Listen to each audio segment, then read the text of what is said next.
역시 관심은 김정은입니다. 북한 김정은이 처음으로 본인 명의의 성명을 내면서 트럼프 미국 대통령의 유엔 연설에 대해서 비난하는 목소리를 냈습니다. 자, 이들의 말싸움이 지금 전입가경이라고 할까요? 좀 말싸움, 말전투가 일어나고 있는데 지금 이 상황 어떻게 국제 정치적으로 이런 경우가 있었습니까? 저도 궁금합니다. 저도 정치학을 공부했지만요. 네. 어떻습니까? 국제 정치에서 뭐 되게 국제 관계에서는 그 법이 적용 안 되다 보니까 네. 힘이 곧 정이다 해서 그 힘을 키우는 현실주의 이론도 있고 네. 그 국제 기구를 통해서 협력하고 다자 체제로 해서 그 자유주의 협력할 수 있는 이론도 있지만 네. 이건 뭐 어떤 이론으로 가도 설명될 수 없는데 되게 그 전쟁 연구학자들의 그 연구를 보면 조금 설명이 될 것 같아요. 네. 스토이 신조라는 사람이 그 주요 전쟁을 분석해가지고 낸 책에 보면은 전쟁은 왜 발생하는가에 보면 가장 큰 원인을 네. 지도자 개인의 성격을 들었거든요. 네. 예를 들면 뭐 스탈린, 히틀러 이런 사람들, 김일성. 지금 그 트럼프 대통령하고 북한에서 아무도 통제할 수 있는 김정은이가 감정 싸움까지로 이렇게 치닫게 되면은 이건 굉장히 위험한 게가 됩니다. 그러니까 그들의 결정이, 특히 김정은의 결정이 곧 바로 실행이 될 수 있는 이런 위험한 지경에까지 가니까 뭐 이를테면 지금 둘이 마주 달리는 자동차인데 김정은이가 나 핸들 뽑았다 이거죠. 비키려면 네가 비켜라 이거죠. 네. 근데 트럼프 대통령도 너만 핸들 뽑았어? 나도 핸들 뽑았어. 부딪히려면 부딪혀보자. 네. 뭐 이러니까 조금 시간이 가면 그대로 가면 누가 중지하거나 뭐 가운데 멈추거나 이렇게 안 하면 부딪힐 수밖에 없는 거죠. 네. 우정엽 위원님, 지금 이 발언에 대해서 미국 언론들은 어떤 반응을 보이고 있습니까? 굉장히 그것도 궁금합니다.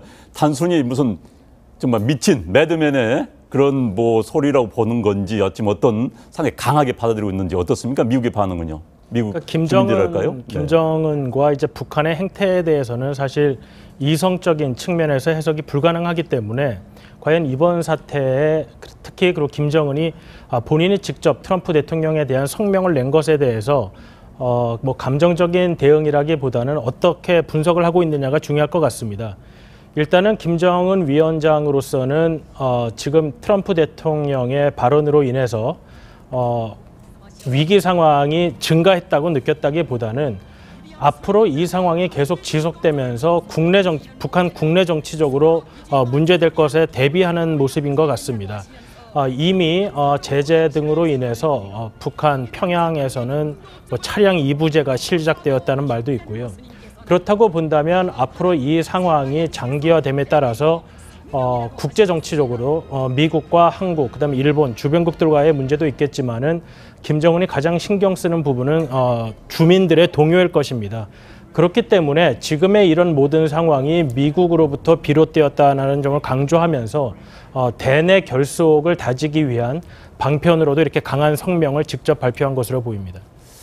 그런데 이번에 보면은 김정은이 국무위원장, 사실 우리에겐 좀 생소한 타이틀입니다.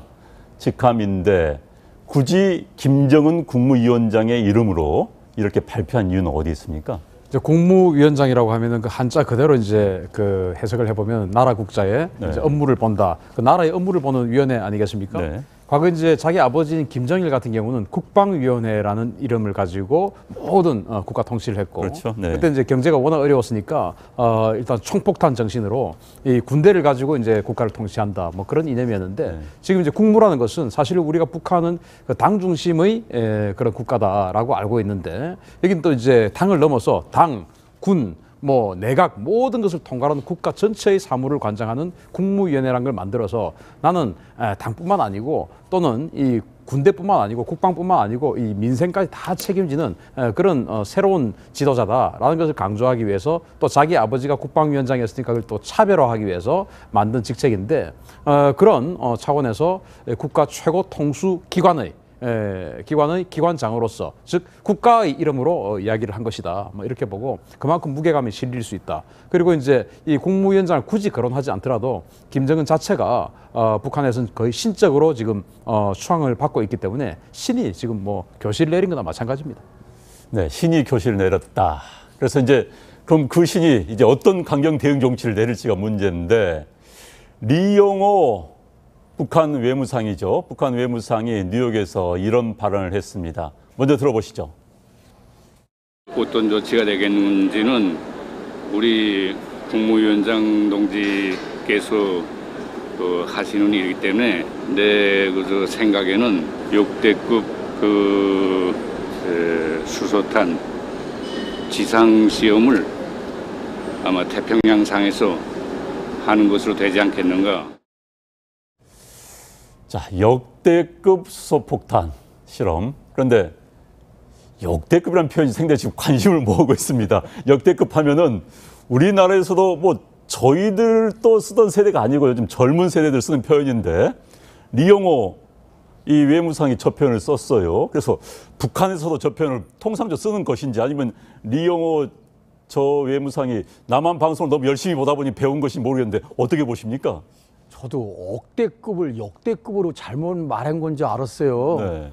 그렇지 않았더니 요즘에 그 젊은이들 신조어라네요. 인터넷에서 떠드는. 아, 모르셨습니까? 예, 뭐 미모라든지 뭐 어떤 탤런트가 뭐 뛰어나온 뭐 역대급 미모다. 네. 뭐 또 뭐 역대급 무슨 선수다 그랬는데 아마 그 우리나라 방송을 좀 봤는지 아니면 우리나라 인터넷을 많이 접했는지 그 하태경 의원은 뭐 그 거기다가 뭐 페이스북에 올리기를 뭐 이용호가 이제 들어와서 좀 문책을 받을 거다. 뭐 남쪽 걸 다 보고 남쪽을 흉내냈으니 그랬는데 제가 그거보다는 우리나라 쪽이 좀 저 말을 알아듣고 좀 겁 좀 먹어라. 예, 해기 위해서 특히 신세대 이 청년들 저 사람들이 겁주기 위해서 알기 쉬운 말로 빨리 하지 않았나 싶어요.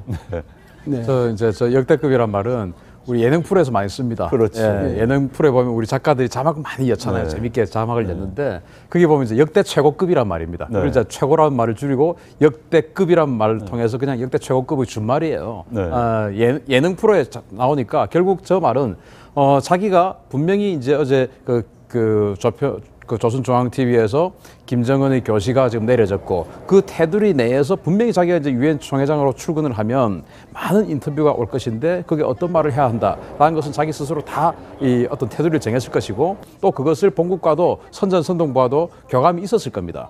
그 테두리 내에서 한다고 한 것이 자기 스스로 아주 자연스럽게 했는데 역대급이라는 말이 나온 것이죠. 그 말인즉슨 평소에 많이 쓴단 말입니다. 저 사람들이. 예, 저 외교관이 외무상인데 우리로 지금 장관 아닙니까? 저보다도 나이가 훨씬 많은 사람이고 여기 계신 우리 교수님도 지금 역대급이란 말 처음 듣는다고 하셨는데 저 사람은 많이 쓴다는 것이죠. 그렇죠. 자연스럽게 나온다는 것은 제가 봤을 때 그야말로 역대급 실수를 했다 지금.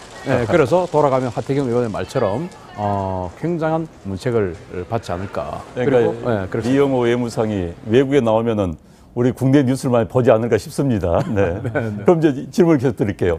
자, 역대급 수소폭탄 실험이라고 했는데, 자, 그렇다면 어떻게 태평양에서 수소폭탄 실험을 한다는 겁니까? 일단 역대급이라고 하는 것은 위력이 그동안의 자기네들이 1차부터 6차까지 했던 그 핵실험의 6번 핵실험보다 더 크다. 역대 최고급의 위력이다. 이 말을 이제 강조하는 것이고 4차 핵실험부터 북한은 수소폭탄이라고 했어요. 그럼 4차, 5차, 6차 다 수소폭탄인데 역대급이니까 6차 핵실험의 우리 추산 50킬로톤, 일본 추산 160킬로톤, 또 그 미국 추산 250킬로톤보다 더 큰 위력을 태평양상에서 하겠다라고 하는 것인데 그것은 이제 결국 미사일에 실어보내서 자기네들이 비행기에 실어서 태평양에다 떨어뜨릴 수 있는 능력은 없어요. 이 한반도 주변을 벗어날 수 있는 비행기 자체가 없습니다. 그러니까 그것은 안 되는 것이고 또 미국처럼 또는 뭐 영국처럼 태평양에 그 자기네들의 그 식민지 같은 그 통치할 수 있는 그 어떤 섬이 많이 있다면 그 섬으로 가져가서 하면 되는데 그것도 아니에요. 그래서 예를 들어서 비키니 환초에다가 만약에 미사일을 쏘았다. 그래서 비키니 환초의 그 지상에서 수소폭탄이 터지면 이건 공격하는 거죠. 그렇죠. 그래서 당연히 이제 하늘에서 터뜨리게 만들 것인데 문제는 이렇게 되었을 때는 그 인근에 엄청나게 많은 전자기 펄스 공격 효과, 즉 EMP 공격 효과가 퍼진다는 것이죠. 따라서 대기권을 통상 이제 한 80에서 100km 정도를 대기권이라고 하는데 이 방사능 낙진의 피해를 최대한 줄이려면 대기권 밖에서 터뜨려야 됩니다. 대기권 밖에서 터뜨리면 한 150에서 200km 상공에서 이걸 이제 터뜨리면 결국 거의 북태평양 전체 한 400에서 500킬로톤짜리를 만약에 터뜨린다고 하면 거의 북태평양의 한 반 정도는 이 EMP 영향을 받게 되고 이렇게 되면 이제 하와이까지 만약에 이 EMP 공격구가 뻗치게 되면 엄청난 재앙이 따를 수가 있죠. 왜냐하면 이 항로 비행기도 많이 다닐 테고 선박도 많이 지나다닐 텐데 그 선박 비행기 다 전자기기가 마비되면은 선박이야 뭐 침몰하지 않겠지만 비행기는 바로 추락입니다. 그러니까 그런 것들로 인해서 이 역대급 수소폭탄의 공중폭발 실험을 함으로 인해서 만약에 그로 인해서 물리적 피해가 조금이라도 주변국에 미친다면 이것은 국제사회가 또는 미국이 주도가 된 국제사회가 북한을 공격할 수 있는 강력한 빌미를 제공한 것이 될 것 같습니다. 의원님, 지금 제가 역대급이라는 표현을 씁니다마는 지금까지 이 핵실험을 보통 지하에서 하지 않습니까? 그런데 지상에 한다는 것은 국제적인 도발 행위고 국제 조약의 위반 아닌가요? 지금 북한이 어떤 발사체를 발사하는 것 자체가 사실 지금 국제 제재 위반 사항입니다. 네.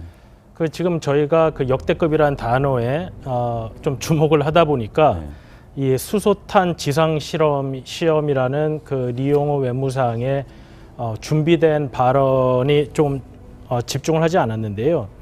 지금 지상시험이라는 말은 아마 준비된 말일 겁니다. 지상시험이라는 것은 제가 볼 때 아마 좀 더 대기권 안으로 들어와서 실험을 하겠다는 뜻을 표현한 것 같은데요. 그러기 위해서는 북한이 증명해야 될 기술의 발달 정도가 몇 가지가 있습니다. 일단 그 탄두가 대기권 안으로 안전하게 진입하는지, 그 다음에 기폭장치가 그 대기권 안으로 진입할 때 안전하게 유지가 되는지. 왜냐하면 기폭장치가 없으면 핵탄두가 실려 있다고 해도 폭파하지를 않습니다.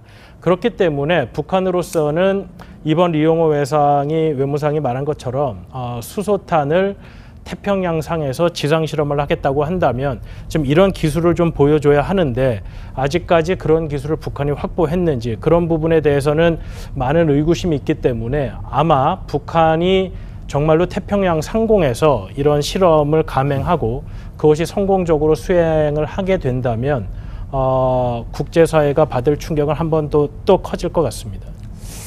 그리고 지금 이제 리용호 외무상이죠. 외무상은 이른바 역대급 수소폭탄 실험을 한다고 했는데 그거 외에도 김정은이 할 수 있는 도발 또 뭐가 있을까요? 뭐 본인들 불바다를 불을 맛보게 해주겠다 했는데 뭐가 있을까요? 밥 먹고 연구하는 게 맨날 도발만 연구하는 사람이니까 북한이 했는 도발은 수없이 많죠. 우선 지난번에 지도상에 보여주고 안 한 게 북극성 3형 SLBM 발사하는 거 있지 않습니까?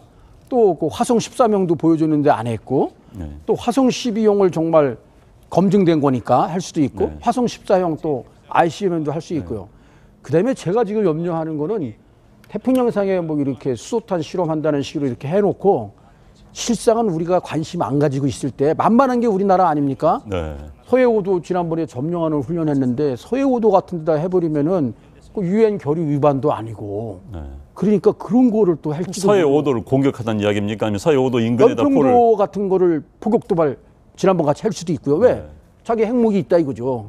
자신 있다 이거죠. 자랑 과시하기 위해서 뭔가 돌파구가 필요한데 그 다음에 또 그 일시적으로 점령했다 빠질 수도 있고요. 뭐 예를 들면은 그럼 우리 인천이도 위협도 받거든요. 뭐 우도 같은 섬에는 민간인도 없기 때문에 방어도 약하고 그런데 뭐 할 수도 있거든요.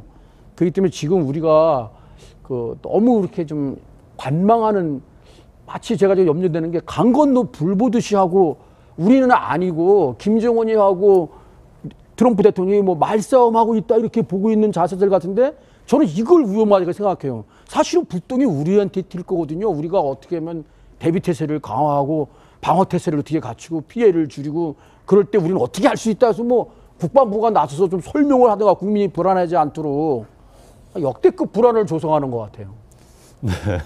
오늘 역대급 유행인 것 같습니다.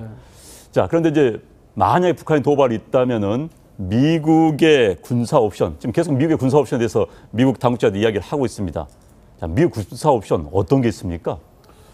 이제 선제 타격을 하겠죠. 선제 타격을 하는데 매티스 국방부 장관이 이렇게 이야기했습니다. 서울이 위험하지 않은 상황 어떤 그 내용이 있다라고 이야기했으니까 서울이 1994년도에 이야기했던 것처럼 서울 불바다가 안 되는 상황에서의 작전을 뭔가 구상을 할 텐데 또 그렇게 해야만 미국이 또 자유롭게 작전할 수 있습니다.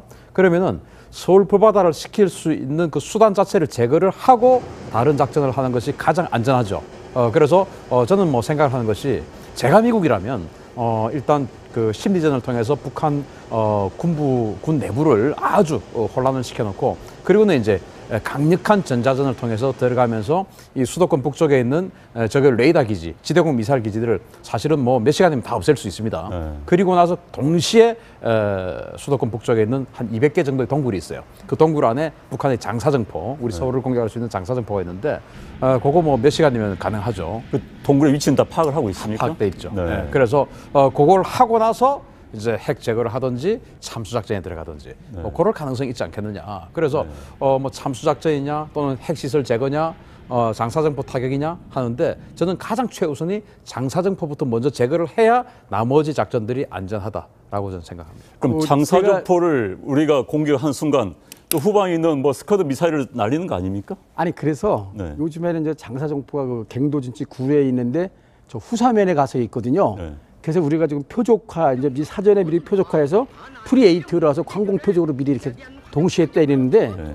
그 장사정포가 나오지 못하게 갱도진지 그 입구를 그냥 네. 묻어버리게 된다네요. 아예 나오지 못하게 네, 네. 한 발도 포가 못 나오게 네. 그런 식으로 지금 개념이 바뀌었대요. 그래서 시청하시는 시청자분이 있으면은 장사정포 우리 신 대표님 말씀 참 잘하셨는데 서울 불바다 너무 겁낼 필요 없다. 제가 지난번에 장사정포 340명 있으면 제가 2,811명이나 뭐 수천 명이 방호 태세를 안 갖추고 지하 대피하는 사람이 죽을 수도 있다 그러는데 아예 그냥 장사정포 동굴 자체를 그냥 무너버리니까 그리고 어떤 그 시나리오에 하면 B2 스텔스 한 10대 F-22 24대나 뭐 F-35 4개 편대 16대 정도 와서 한 번에 그냥 GBU 벙커 퍼스트 57 뭐 20발하고 30에 한 160발만 하면은 북한의 중요 표적은 뭐 바로 가고 그다음에 뭐 항모 강습단 정도 이렇게 하나, 두, 세 개까지 와가지고 거기에 있는 이지스 구축함 순영함과 핵항모에서 나오는 토마호크 미사일 뭐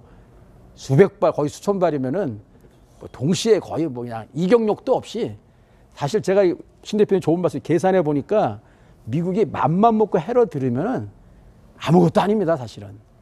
근데 어마어마한 예산과 수천조 이런 게 들다 보니까 그런데 사실 저것도 이렇게 한 번씩 전개하는데 돈이 엄청 드는데 우리가 막 그냥 오라 그러니까 이게 저것도 좀 사실은 우리도 부담도 하고 우리도 또 한 가지 저거 하려면 전제 조건이 제가 있는 게 사드 1개 포대를 수도권 북방을 방어할 수도 하나를 해놔야 북한의 핵미사일을 막을 수가 있어요. 방어 조치를 해놓은 상태에서 우리 피해가 안 가게 하면서 동시에 북한을 그냥 일격력에 의해서 무너뜨려야죠. 네, 뭐 미국의 군사를 아는지 모르는지 또 김정은은 계속 불바다를 보여주겠다 하고 있는데요. 자, 이처럼 한반도 긴장이 높아지고 있습니다. 그런데 중국이 오늘 이런 발표를 했습니다. 북한에 대한 석유 제품을 오는 10월부터 수출을 제한하겠다. 또 북한의 섬유 제품 수입을 않겠다라고 이야기를 했습니다. 자, 의원님, 북한에 대한 이제 제재가 중국이 공개적으로 이제 시작을 했다는 이야기인데 어떤 의미가 있고 북한에 어느 정도 타격을 줄 수 있을까요, 저게? 지금 중국이 미국이 강력하게 추진하고 있는 제재 정책에 동참하는 것은 중국이 느끼기에 이 문제가 평화적, 그러니까 제재를 통한 압박을 통해서 해결되지 않으면 미국이 실제로 군사적 행위를 감행할 가능성이 있다고 보는 가능성이 높아졌기 때문에 이러한 강력한 제재에 보다 더 동참을 하고 있는 것 같습니다. 사실 지금 북한이 비핵화로 돌아가기에는 그렇게 해서 많은 시간이 남아있는 것은 아닙니다. 북한이 아까 말한 것처럼 수소탄 지상 실험이 가능할 정도의 핵과 미사일 능력을 갖추게 된다면 사실 그 이후에는 비핵화라는 것이 굉장히 장기적인 과정이 되게 됩니다. 그렇기 때문에 지금 미국이 추진하고 있는 이 제재와 압박의 가장 큰 목표는 북한이 그러한 핵과 미사일 프로그램을 완성하기 이전에 어떻게든 북한을 비핵화로 소위 말하는 롤백을 시켜야 된다는 것인데요. 그러기 위해서 지금 미국이 추진하고 있는 강력한 제재와 압박이 만약에 통할 가능성이 없다라고 미국이 판단하게 된다면 북한이 이러한 프로그램을 완성하기 이전에 미국의 군사적 옵션을 고려할 가능성이 굉장히 높아지게 됩니다. 중국으로서는 사실 그러한 과정이 그러한 상황이 더 본인들 자국에게는 이롭지 못하다고 생각을 하기 때문에 지금 북한에게 어느 정도 압박의 강도를 높여서 북한이 지금이라도 조금 롤백하는 그런 태도로 바뀌기를 바라는 정책적 목표가 있는 것 같습니다. 네, 이번에 유엔 총회에서 한미 정상회담이 있었습니다. 이 정상회담에서 한반도 전략 자산 배치, 그리고 우리나라가 미국의 전략 자산을 획득하는 이 문제에 대한 합의가 있었고요. 또 어느 정도 합의가 있었던 것 같습니다. 자, 만약에 현재 보도된 대로라면은 뭔가 있었던 것 같은데, 그렇다면은 한반도에 어떤 전략 자산들이 배치될 수 있습니까? 네, 저는 이제 우리 언론들이 이 부분을 보도를 할 때 아주 좀 조심을 해야 된다고 생각합니다. 네. 지금 이제 대부분 뭐 인터넷 검색하시면 다 나올 거예요. F-35를 우리가 구매할 수도 있다. 뭐 이런 이야기를 하는데 F-35는 미국이 팔고 싶어서 안달이 나 있는 물품이지 우리가 사고 싶은데 미국이 안 주는 게 아니에요. 네. 그래서 2013년도 한번 보십시오. F-35를 팔기 위해서 얼마나 많은 노력을 했습니까? 그런데 그걸 마치 지금 미국이 우리에게 선심 쓰는 것처럼 이렇게 식으로 우리 언론이 보도를 해서는 안 된다. 그거는 우리가 F-35 사주면서 엄청나게 사실 갑질을 해도 되는 물품이에요. 그래서 이건 좀 빼고 지금 제가 이참에 진짜 트럼프 대통령이 도와준다고 하니까 이참에 정말 우리가 샀으면 좋겠다라고 싶은 거는 FA-18 그라울러라고 하는 전자전 FA-18 이요? 공격기예요. 네. 이게 이제 호주에는 팔았는데 우리에게는 안 팔았습니다. 우리는 이제 사고 싶었는데 안 팔았어요. 네. 지금 여기 화면에는 없습니다. FA-18 그라울러. 지금 여기 있는 거는 F-35B는 우리는 뭐 어차피 살 필요도 없는 것이고 F-35A를 우리는 살 텐데 그건 미국이 팔고 싶어 안 달라는 것이고 나머지 세 개는 미국이 파는 물품이 아니에요. 네. 또 생산도 안 하는 겁니다. 전부 다 단종된 거고. 그러면 FA-18 그라울러 같은 경우는 전자전 공격기입니다. 즉 상대의 레이더나 통신을 마비시켜버리면서 들어가서 통신기지나 레이더 기지를 폭격을 해버리거든요.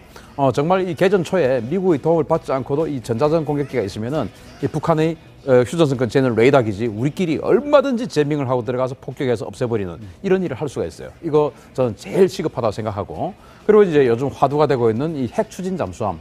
뭐 우리 많은 우리나라의 핵 물리학자들은 우리 스스로 원자로 만들어서 얼마든지 할 수 있다라고 이야기하지만 잠수함의 가장 핵심적인 성능은 소음입니다. 소음이 얼마나 억제되어 있느냐에 따라서 그 잠수함이 강하냐 약하냐에 따라 다르거든요. 예를 들어서 중국 잠수함, 핵 잠수함 많아요. 그런데 중국 잠수함 별명이 바닷속의 경운기예요. 그만큼 시끄럽단 말입니다. 아무도 겁 안 내죠. 그러나 미국 잠수함은 엄청나게 조용합니다. 디젤 잠수함보다 더 조용해요. 그래서 우리가 스마트 원자로는 우리가 만든다 하더라도 그 소음 억제 기술을 미국에게 받아오지 않는다면 우리가 정말 한 척에 2조 원 들여서 잠수함을 만들었는데 들어가면 경운기가 될 수 있습니다. 그냥 뭐 그 중국이나 일본 또는 북한 잠수함의 그냥 아주 매력적인 타겟이 될 수 있죠. 그래서는 안 되지 않습니까? 그래서 미국에게 잠수함 소음 억제 기술 뭐 이런 것들을 받아온다면 저는 이참에 아주 우리 국력이 한 단계 점프하는 그런 계기가 되지 않을까 싶습니다. 그럼 지금 우리 능력으로 지금 계속 이제 논란이 되고 있는 게 핵 잠수함. 네. 이제 그런데 만들 수는 그런 고급적인 실력은 그런 뭐 기술은 안 된다 하더라도 기본적인 거 우리가 만들 수 있습니까? 예, 있습니다. 네. 최소한 3,000톤급 이상이면은 핵추진 잠수함 그 미니 원자로에서 할 수 있거든요. 4,500톤급 되면 제일 좋긴 좋지만 북한은 현재 뭐 2,200톤 가지고도 SLBM 쏘지 않습니까? 이게 이제 그 수심 한 50m 이상으로 더 100m까지 들어야 안정하게 토마호크 미사일 같은 걸 발사할 수 있고 오랫동안 자망할 수 있고 아까 소리도 안 들리고 그러니까 3,000톤급을 한 3척 정도 최소한 그 설계 변경을 해서 농축 우라늄을 20%까지 하면 되는데 우라늄 원료를 가져오게 허용을 받고 한미 원자력 협정에서 평화적으로 이용한다는 법을 자유적으로 이용할 수 있다 하는 걸로 고쳐주면은 핵 추진 잠수함은 아마 5 내리 6년 안에 저희가 보유할 수 있다고 생각됩니다. 현재 북한이 SLBM을 계속 완성하면은 핵 추진 잠수함이 아니고는 막을 수가 없고 동해나 서해 어디에서 평양이나 원산을 공격할 수 있다는 걔들도 불안감이 있어야 되고요. 그 다음에 이제 아까 무기 중에서 글로벌 호크라든지 우리 눈이 너무 없어요. 그다음에 무인기 그레이 이글 같은 거 이런 거는 이번 기회에 좀 들여왔으면 좋겠고요. 전략 자산은 그 F-22를 전야도 오산이나 군산에 배치한 적이 있는데 안 되면 오산이나 군산 아니면은 그 가데나 비행장이라도 그리고 이제 핵추진 잠수함이 그 샤이엔 같은 거 오하이였고 그거는 뭐 필요하면 또 대북으로 같은 특수팀도 태울 수 있거든요.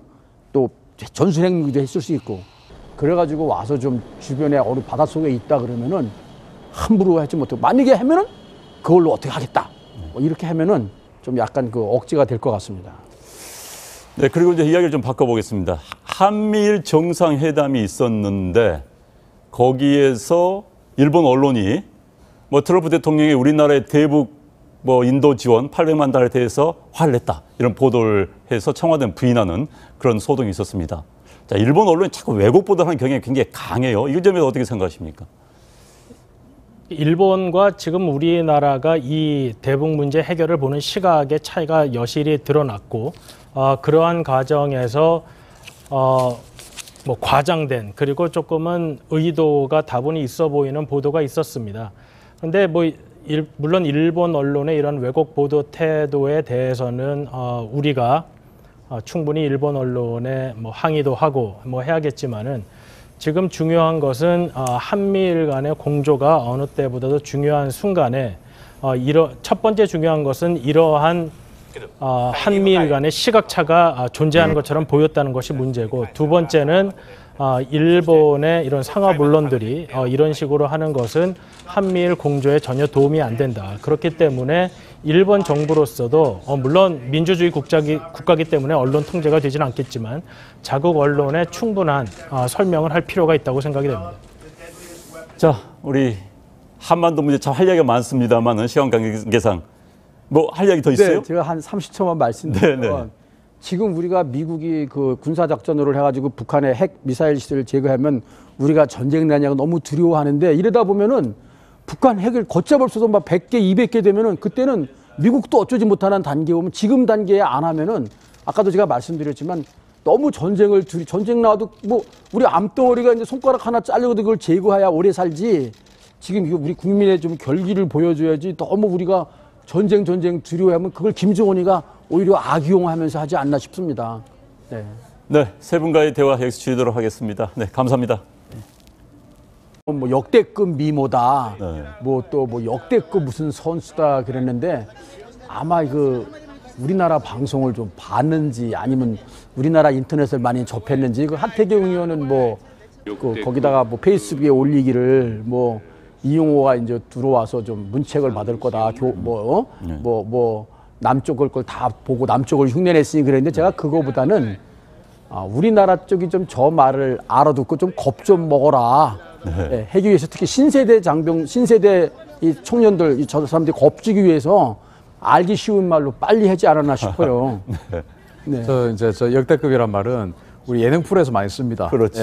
예능 프로에 보면 우리 작가들이 자막 많이 였잖아요. 네. 재밌게 자막을 였는데 그게 보면 이제 역대 최고급이란 말입니다. 네. 그래서 최고라는 말을 줄이고 역대급이란 말을 통해서 그냥 역대 최고급의 준말이에요. 네. 예능 프로에 나오니까 결국 저 말은 자기가 분명히 이제 어제 그 조선중앙TV에서 김정은의 교시가 지금 내려졌고 그 테두리 내에서 분명히 자기가 이제 유엔 총회장으로 출근을 하면 많은 인터뷰가 올 것인데 그게 어떤 말을 해야 한다라는 것은 자기 스스로 다 이 어떤 테두리를 정했을 것이고 또 그것을 본국과도 선전선동부와도 교감이 있었을 겁니다. 그 테두리 내에서 한다고 한 것이 자기 스스로 아주 자연스럽게 했는데 역대급이라는 말이 나온 것이죠. 그 말인즉슨 평소에 많이 쓴단 말입니다. 저 사람들이. 저 외교관이 외무상인데 우리로 지금 장관 아닙니까?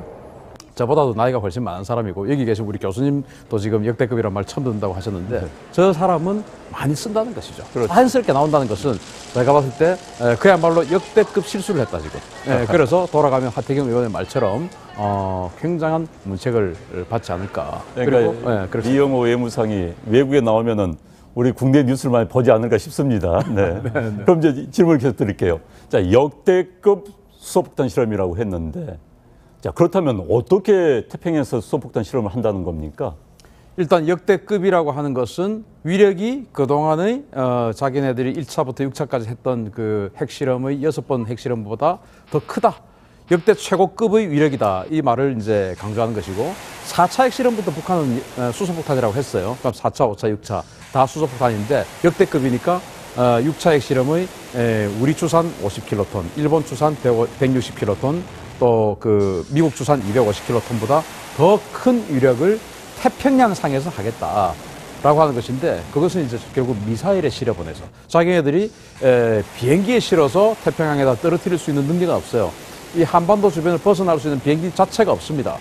그러니까 그것은 안 되는 것이고, 또 미국처럼 또는 뭐 영국처럼 태평양에 그 자기네들의 그 식민지 같은 그 통치할 수 있는 그 어떤 섬이 많이 있다면 그 섬으로 가져가서 하면 되는데 그것도 아니에요. 그래서 예를 들어서 비키니 환초에다가 만약에 미사일을 쏘았다. 그래서 비키니 환초의 그 지상에서 수소폭탄이 터지면 이건 공격하는 거죠. 그렇죠. 그래서 당연히 이제 하늘에서 터뜨리게 만들 것인데, 문제는 이렇게 되었을 때는 그 인근에 엄청나게 많은 전자기 펄스 공격 효과, 즉 EMP 공격 효과가 퍼진다는 것이죠. 따라서 대기권을 통상 이제 한 80에서 100km 정도를 대기권이라고 하는데, 이 방사능 낙진의 피해를 최대한 줄이려면 대기권 밖에서 터뜨려야 됩니다.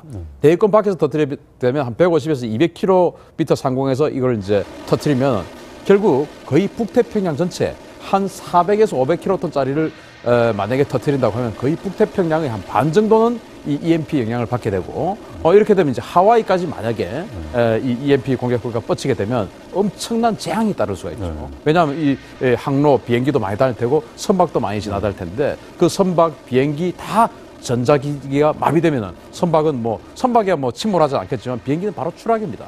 그러니까 그런 것들로 인해서 역시 관심은 김정은입니다. 북한 김정은이 처음으로 본인 명의의 성명을 내면서 트럼프 미국 대통령의 유엔 연설에 대해서 비난하는 목소리를 냈습니다. 자, 이들의 말싸움이 지금 전입가경이라고 할까요? 좀 말싸움, 말전투가 일어나고 있는데, 지금 이 상황 어떻게 국제 정치적으로 이런 경우가 있었습니까? 저도 궁금합니다. 저도 정치학을 공부했지만요. 네. 어떻습니까? 국제 정치에서 뭐 되게 국제 관계에서는 그 법이 적용 안 되다 보니까 네. 힘이 곧 정이다 해서 그 힘을 키우는 현실주의 이론도 있고, 네. 그 국제 기구를 통해서 협력하고 다자 체제로 해서 그 자유주의 협력할 수 있는 이론도 있지만, 네. 이건 뭐 어떤 이론으로 가도 설명될 수 없는데, 되게 그 전쟁 연구학자들의 그 연구를 보면 조금 설명이 될 것 같아요. 네. 스토이 신저라는 사람이 그 주요 전쟁을 분석해가지고 낸 책에 보면은 전쟁은 왜 발생하는가에 보면 가장 큰 원인을 네. 지도자 개인의 성격을 들었거든요. 네. 예를 들면 뭐 스탈린, 히틀러 이런 사람들, 김일성.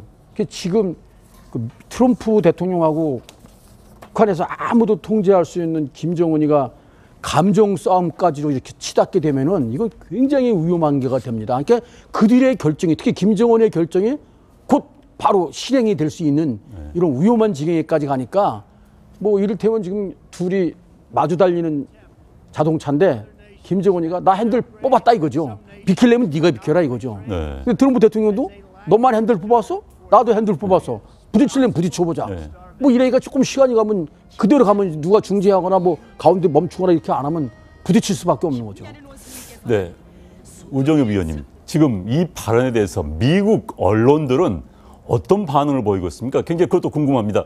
단순히 무슨 정말 미친 매드맨의 그런 뭐 소리라고 보는 건지, 어찌 어떤 상당히 강하게 받아들이고 있는지 어떻습니까? 미국의 반응은요? 미국 그러니까 주민들할까요? 김정은과 이제 북한의 행태에 대해서는 사실 이성적인 측면에서 해석이 불가능하기 때문에, 과연 이번 사태에 특히 그리고 김정은이 본인이 직접 트럼프 대통령에 대한 성명을 낸 것에 대해서 뭐 감정적인 대응이라기보다는 어떻게 분석을 하고 있느냐가 중요할 것 같습니다.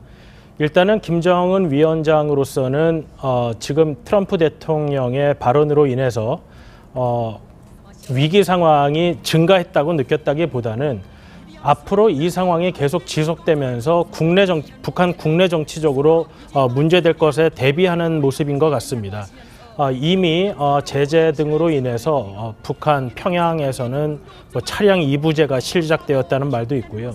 그렇다고 본다면 앞으로 이 상황이 장기화됨에 따라서 국제 정치적으로 미국과 한국, 그다음에 일본 주변국들과의 문제도 있겠지만은 김정은이 가장 신경 쓰는 부분은 주민들의 동요일 것입니다. 그렇기 때문에 지금의 이런 모든 상황이 미국으로부터 비롯되었다는 점을 강조하면서 대내 결속을 다지기 위한 방편으로도 이렇게 강한 성명을 직접 발표한 것으로 보입니다. 그런데 이번에 보면은 김정은이 국무위원장, 사실 우리에겐 좀 생소한 타이틀입니다. 직함인데 굳이 김정은 국무위원장의 이름으로 이렇게 발표한 이유는 어디 있습니까? 이제 국무위원장이라고 하면은 그 한자 그대로 이제 그 해석을 해보면 나라 국자의 네. 이제 업무를 본다. 그 나라의 업무를 보는 위원회 아니겠습니까? 네. 과거 이제 자기 아버지인 김정일 같은 경우는 국방위원회라는 이름을 가지고 모든 국가 통치를 했고, 그렇죠. 네. 그때 이제 경제가 워낙 어려웠으니까 일단 총폭탄 정신으로 이 군대를 가지고 이제 국가를 통치한다. 뭐 그런 이념이었는데 네. 지금 이제 국무라는 것은 사실 우리가 북한은 그 당 중심의 그런 국가다라고 알고 있는데 여긴 또 이제 당을 넘어서 당, 군, 뭐 내각 모든 것을 통괄하는 국가 전체의 사무를 관장하는 국무위원회라는 걸 만들어서 나는 당뿐만 아니고 또는 이 군대뿐만 아니고 국방뿐만 아니고 이 민생까지 다 책임지는 그런 새로운 지도자다라는 것을 강조하기 위해서 또 자기 아버지가 국방위원장이었으니까 그걸 또 차별화하기 위해서 만든 직책인데 그런 차원에서 국가 최고 통수 기관의 기관장으로서 즉 국가의 이름으로 이야기를 한 것이다. 뭐 이렇게 보고 그만큼 무게감이 실릴 수 있다. 그리고 이제 이 국무위원장을 굳이 거론하지 않더라도 김정은 자체가 북한에서는 거의 신적으로 지금 추앙을 받고 있기 때문에 신이 지금 뭐 교실을 내린 거나 마찬가지입니다. 네, 신이 교실을 내렸다. 그래서 이제 그럼 그 신이 이제 어떤 강경 대응 정치를 내릴지가 문제인데 리용호 북한 외무상이죠. 북한 외무상이 뉴욕에서 이런 발언을 했습니다. 먼저 들어보시죠. 어떤 조치가 되겠는지는 우리 국무위원장 동지께서 하시는 일이기 때문에 내 그 생각에는 역대급 수소탄 지상 시험을 아마 태평양상에서 하는 것으로 되지 않겠는가. 자, 역대급 수소폭탄 실험. 그런데 역대급이라는 표현이 상당히 지금 관심을 모으고 있습니다. 역대급 하면은 우리나라에서도 뭐 저희들도 쓰던 세대가 아니고 요즘 젊은 세대들 쓰는 표현인데 리용호 이 외무상이 저 표현을 썼어요. 그래서 북한에서도 저 표현을 통상적으로 쓰는 것인지 아니면 리용호 저 외무상이 남한 방송을 너무 열심히 보다 보니 배운 것인지 모르겠는데 어떻게 보십니까? 저도 억대급을 역대급으로 잘못 말한 건지 알았어요. 네. 그럴 줄 알았더니 요즘에 그 젊은이들 신조어라네요. 인터넷에서 떠드는. 모르셨습니까? 예, 뭐 미모라든지 뭐 어떤 탤런트가 뭐 뛰어나.